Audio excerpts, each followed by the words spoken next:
Yeah. So I know, Arian, you're very into science. Like I heard, obviously you wanted to do astronomy, but initially, and I like how you seem to be genuinely interested in science, because all too common now, people will be like, "Oh, science is the best." Like I like that Facebook page, I fucking love science, which just shows pictures of like elephants at actual size next to comets. Like, can you imagine how big that is? Man, life's crazy.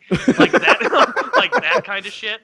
Like, what actually like I'm glad pulled those you have in? not crossed my path. Well, because you're out there reading actual books and shit. Like, but anyway, like, what pulled you into astronomy specifically that got you into it? Right. So, astronomy originally was what got me into that was just as a kid, I grew up in Albuquerque, New Mexico, and we used to take these drives to like other cities in the state. And when you looked outside, the light pollution wasn't as prevalent, and so you saw hundreds of thousands of stars. And that sight it's to this day it's stuck with me, and it's kind You of see the galaxy out there. we didn't see the galaxy, but we saw like hundreds of thousands of stars. Like I still haven't seen that in person. Like it's on my bucket list. Like I heard Australia is the best place to go to if you want to see the actual. I've seen it in Texas, like out in the really middle of nowhere, Texas, out of a ranch. I've definitely seen it there because I remember being outside. And we just stayed outside for like 2 hours in the cold. Like, look at it, look at it. I haven't ventured outside of Houston, man. Oh, man. If only you were a semi-retired multimillionaire, then you could do these things. You could afford like a telescope or something. This what's crazy about that, because it's actually a good point. So it's like when you're like, I'm playing ball and I'm like, when I'm retired, I'm gonna have all this free time on my hands. But then you retire and you really get to do the things that you love to do, right? So I'm starting to do those, and you find out that I was actually having a conversation with this with my girl right now.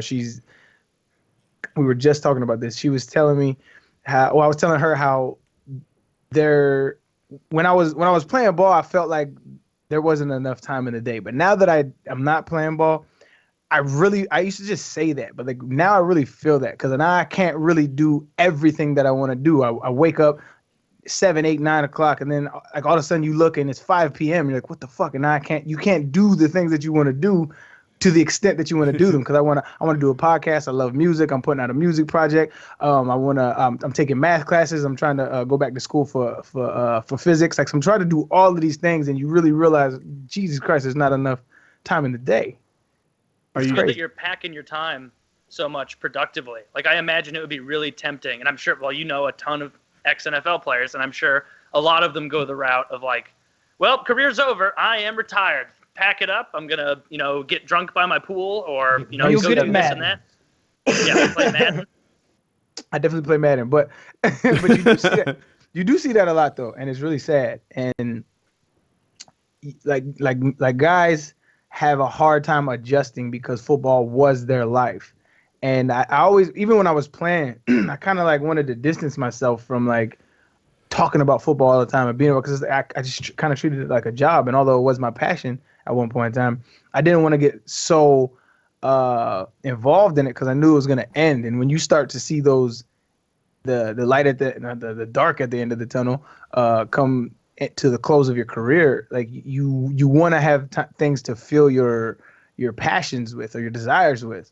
And you see that time after time again. Like, I never wanted to be like those 40, 50-year-old ex-NFL players, and no disrespect to them, but they're like still talking about the shit that they did in college. And like when you were 18, 19 years old, like I just don't care enough. I just never care enough about the game like that. But you see it kind of engulfing men, like, and it's tough to watch. You mentioned a couple of times you have a girlfriend. How does one get to be Arian Foster's girlfriend? Like, I guess she's got to be fine, but there are plenty of fine women signing up for that role. How does one distinguish herself? That's an interesting question. I never thought about that. Well, I guess it kind of happened organic. Well, as organic as it possibly can in 2000, whatever it is. She is you have to be funny, right? Because I consider myself a witty person. So you have to be funny. And no disrespect to women, but I don't think there's a lot of funny women. Especially hot, funny ones. I think there's a theory out there. I think it we lessens subscribe your to chance. it. It lessens your chances. They just don't have to perform, right? If they're beautiful, then the personality expectations are lower because they're beautiful. All you have to do is be beautiful. I would agree. There's some beauty is subjective to a certain extent, though. I think just to answer your question, I think she's funny and she can hold my attention in a conversation. And she really cares about me, man. Like really cares about me, and you can see it in her actions. And she loves my kids because I had kids before I met her, and she loves my kids, and it's just the embodiment of what she is just beautiful to me. So I guess she speaks my love language, man. There it is. I'll circle back. I like that. Yeah.